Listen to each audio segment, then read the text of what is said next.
Hey everyone, you're watching GamerBrain, and let's look at 11 video games that started a genre. Number 11, the first stealth game. The first stealth game ever was not Metal Gear Solid for the PS1, or even Metal Gear for the original Nintendo. Instead, the first stealth game ever came out in 1981 for the Apple II, and you'd probably never guess what it was. I'm talking about the original Castle Wolfenstein. Long before Solid Snake learnt how to put a box over his head and fool the world, Castle Wolfenstein had you wearing disguises and searching Nazis for keys and ammo. Speaking of which, this was one of the first games to really limit your ammunition so that you'd be forced to sneak around. Believe it or not, Wolfenstein 3D was supposed to be a stealth game as well. You were originally supposed to be able to hide the dead bodies from other guards so they wouldn't see you, but they decided that idea slowed down the gameplay too much and scrapped it. Keep in mind that enemies noticing dead bodies is a gameplay mechanic that didn't become popular until years later, and here it was, originally planned for a game that came out in 1992. Number 10, the first video game mod. Since we are already talking about Castle Wolfenstein, now is a perfect time to talk about the first ever modded game. It was released over 30 years ago. It was called Castle Smurfenstein. As you probably guessed, this mod featured, well, Smurfs. It all started when a group of teenagers called Dead Smurf Software decided to hack the game and have a little fun. The Nazi guards were changed into little blue men, and their German voices were changed to a funny Smurf language. They also created a new title screen, a new ending, a new opening, and changed the whole setting to Canada for no reason. The game modders grew up in Detroit and admit that they had no reason to choose Canada other than to be random. On the title screen, it encourages you to call the FBI and report them, and it even gives a number that goes to the Detroit FBI division. Instead of being angry that their beloved product had been hacked, Tom Hall, co-founder of id Software, thought it was, quote, hilarious. Other early mods include a hacked version of Doom that replaces all the monsters with the Barney dinosaur and makes them say, "I'm a wimp." Still, Castle Smurfenstein had that mod beat by almost a full decade. Number 9, the first shooter. In November of 1991, John Carmack, John Romero and others created a game that would make people scream and fall out of their chairs in horror. People had never seen a game that let them look through the eyes of the hero until this game. I'm not talking about Wolfenstein 3D, but it was made by the same people at id Software. It was Catacomb 3D. Even though it was the third game in the dungeon crawling series, it was the first game ever to become what's now commonly referred to as a first-person shooter. This was the first game to ever show players their own hand, which instantly created a new level of realism that had never been seen before. All you had was a compass, unlimited ammunition, and a need to kill fantasy monsters. Your character portrait in the upper right-hand corner would slowly dissolve into a skeleton every time you got hit. It was the precursor for the famous character faces in Doom and Castle Wolfenstein 3D.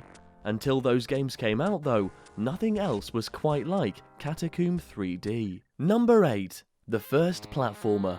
Before there was Pitfall and before there was Donkey Kong, there was a little remembered arcade game in 1978 called Frogs. Yes, Frogs.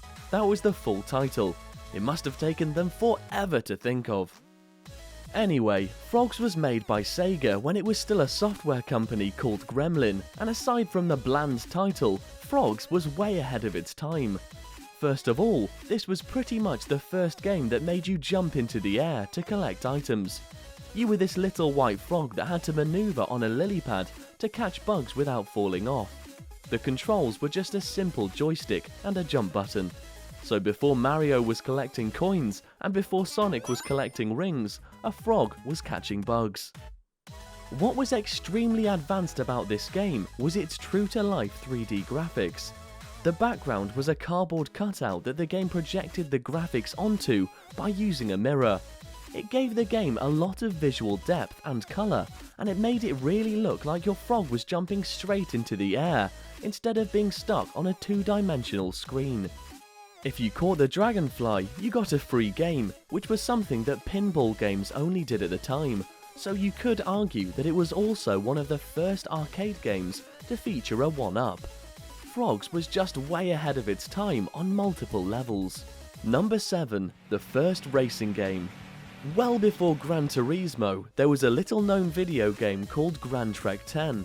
It was released by Atari in 1974, and it was the first race car game of its time. The game itself kind of had these Pac-Man looking dots that represented a track, and a big blob that was supposed to represent your car. The object was to follow the track as fast as you could without crashing into the walls. You didn't compete against any other drivers, but you did compete against a timer to see how many laps you could complete. What was really advanced about Gran Trek 10 was that it was the first arcade game to use a steering wheel and pedals. It even had a manual drive with 4 different speeds. You couldn't sit down, but no one had seen anything like it, and at the time, it was the closest thing you could get to a NASCAR championship. Here's a fun little fact before we move on to the next one. Gran Trek 10 was one of the favourite games of Apple co-founder Steve Wozniak. As he remembers it, a local pizza parlour would give out a free pizza for anyone who could get over 36 points, which was an impossibly difficult score at that time. After Steve won his second free pizza, they removed the game. Number 6. The First Sidescroller. In 1981, a game called Defender changed the entire video game industry as we knew it. Williams Electronics is the company that put out this 2D space shooter, and what blew people away was how the game was not limited to a single screen. Instead, players were able to move left and right through an ever-expanding environment that gave the game more depth than anything anyone had ever seen before. The object of the game was to save the human race from alien invaders. You were supposed to let the aliens pick up a human and then blast them out of the air with your spaceship. Then you had to catch the falling humans by touching them before they splatted on the ground. The game sold over 55,000 units and was a big success. Nobody had seen anything like it, so you can thank Defender for pretty much every space shooter you have ever played since. The craziest part about this game is that it was the first non-pinball game to be developed by Eugene Jarvis.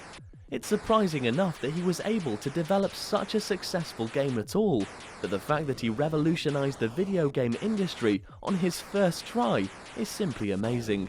Thanks, Eugene. Number 5. The First MMORPG. The term MMORPG stands for Massively Multiplayer Online Role-Playing Game, and it basically means any role-playing game that you could play over the internet.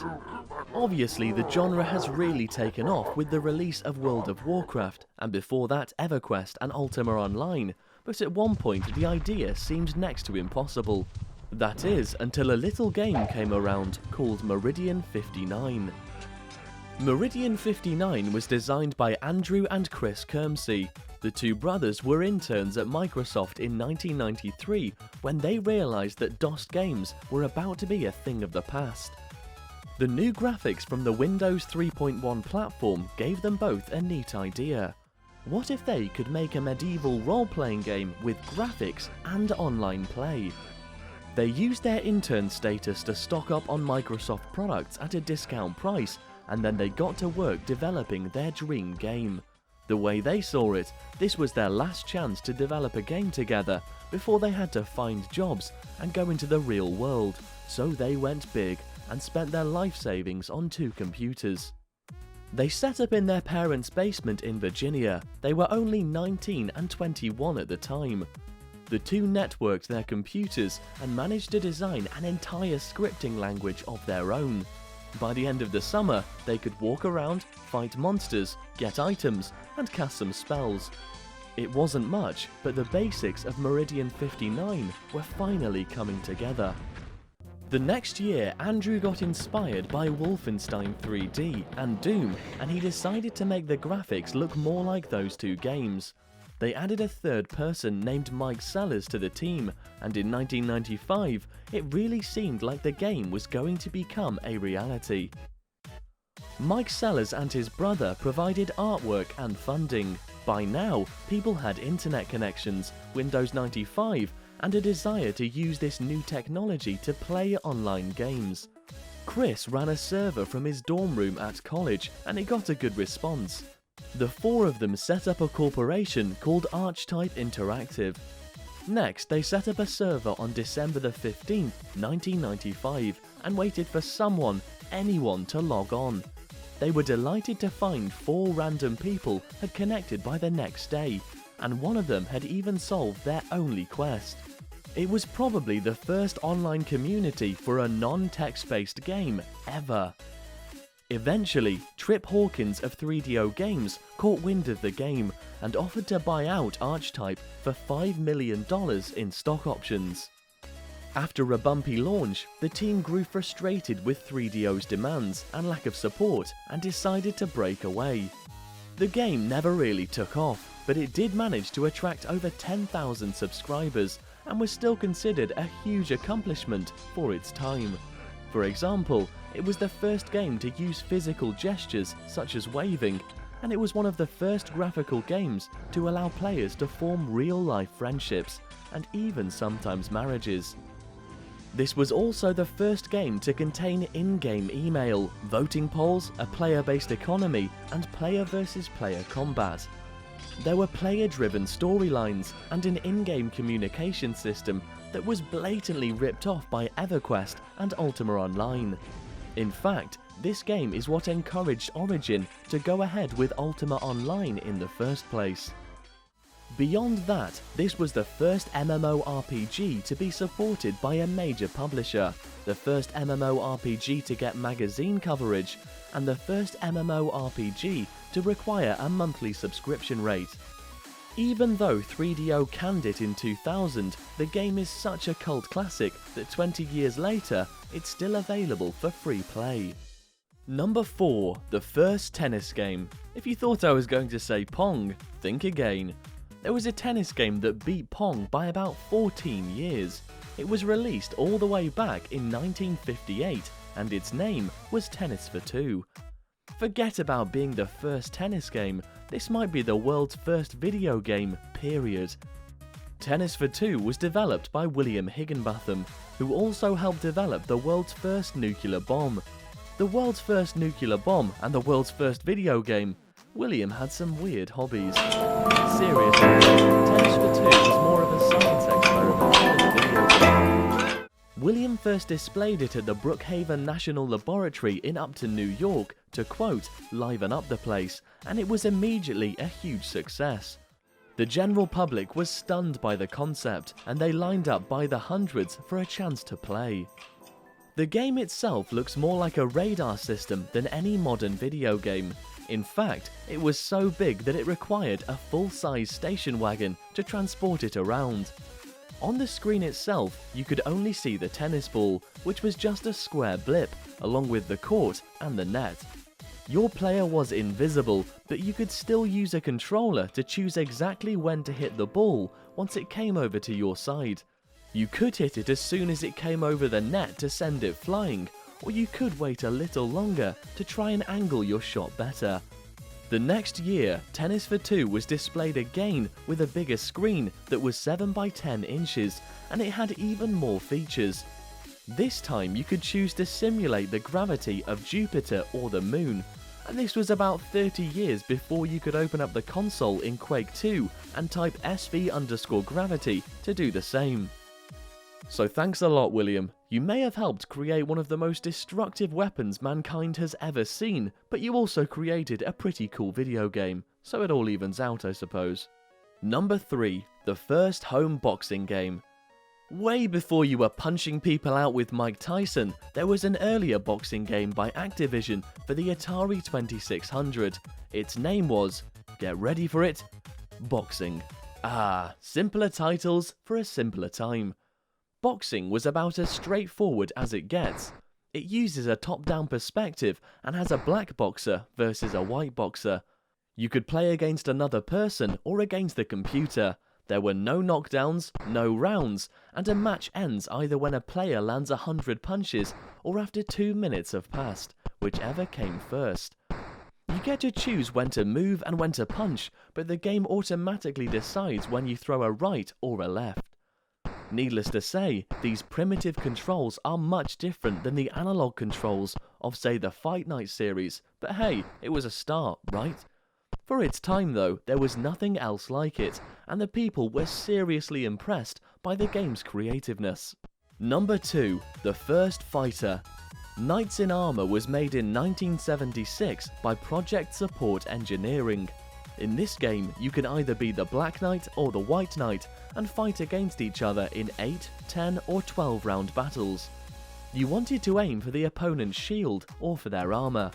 Other than that, not much information is available and the game remains pretty much unremembered. At the same time, Heavyweight Champ was released by Sega. This is the first game to feature hand-to-hand fighting. It used a side profile to show 2 boxers. What was most notable about this game was its boxing glove controllers, which allowed players to throw high and low punches by adjusting the height. You punched by moving the glove inwards. Even though the graphics might not look like much now, they were considered to be large and quite detailed compared to other 1970s games. Exactly which of these 2 games was the first fighting game remains a topic of hot debate to this day. If you were talking about the first game to have hand-to-hand combat, then Heavyweight Champs was the first. Otherwise, it was probably Knights in Armour. Number 1. The first survival horror game. Here's a hint, it's not the Resident Evil series. Even though Capcom was the first to coin the phrase survival horror, Alone in the Dark was the first game to actually do it. Not many games in the early 90s used polygons, and not many early 90s games let a character fully interact with their environment either. 1992's Alone in the Dark did all that and then some. This was one of the first games to require players to search the environment for clues, to solve complex puzzles, while throwing scary monsters at them in an effort to make you lose your mind. Melee combat items ranged from swords to brooms, and you could fire off rifles, pistols, and shotguns as well. Aiming was difficult though, and players had to ration their ammo unless they wanted to be stuck in a hard section without any way to fight back.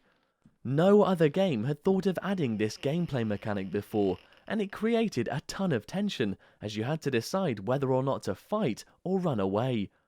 Without spoiling the story too much, your character has to go deeper and deeper into a mansion to solve a mystery. That sounds very similar to Resident Evil 1, doesn't it? You eventually wind up underground and find some kind of human experiment that was once human. Again, Resident Evil 1, we're looking at you. Bonus entry, the first scare people out of a house game. Okay, so technically this isn't a genre, but I sure wish it was. The Haunting was a Sega Genesis exclusive in 1993 that let you take control of a dead 90s kid named in a leather jacket, Polterguy.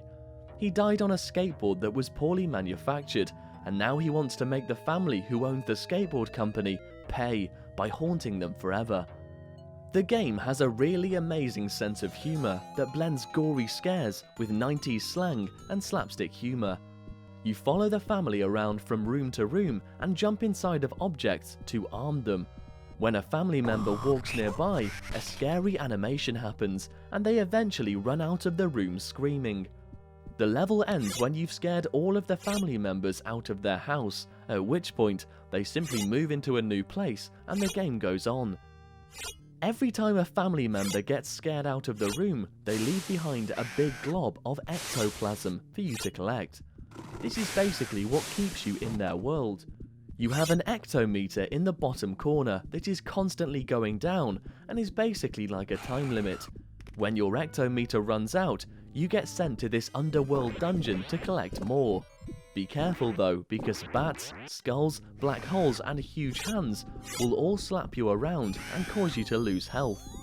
This is the only time you can die in the game, and if you take too many hits, it's game over with no continues. The gameplay itself has a lot of diversity and depth. Eventually they adopt a little chihuahua dog that follows you around the house and barks, and this lowers your ectometer even faster. There are these other evil green guys that want to eat up the ectoplasm too, so you've got to be quick to collect it. This dog eventually transforms into a huge monster that is the end boss. Seriously, you've really got to play this game at least once. The only game that comes close to recreating this novel experience is Ghostmaster for the PC, Mac, PlayStation 2 and original Xbox. This time, you use an army of ghosts and monsters to scare people in a variety of levels that range from woodland cabins to hospitals and college parties. It's not quite as good as The Haunting, but it's still worth a playthrough. Meanwhile, Ghostmaster 2 is currently in development. When it gets released, then maybe scare people out of a house will officially become a recognised genre. Thanks for checking out this video. Since you watched the whole thing, I'd really appreciate it if you hit that like button. Subscribe as well if you want, since we upload a new gaming countdown each week. See ya.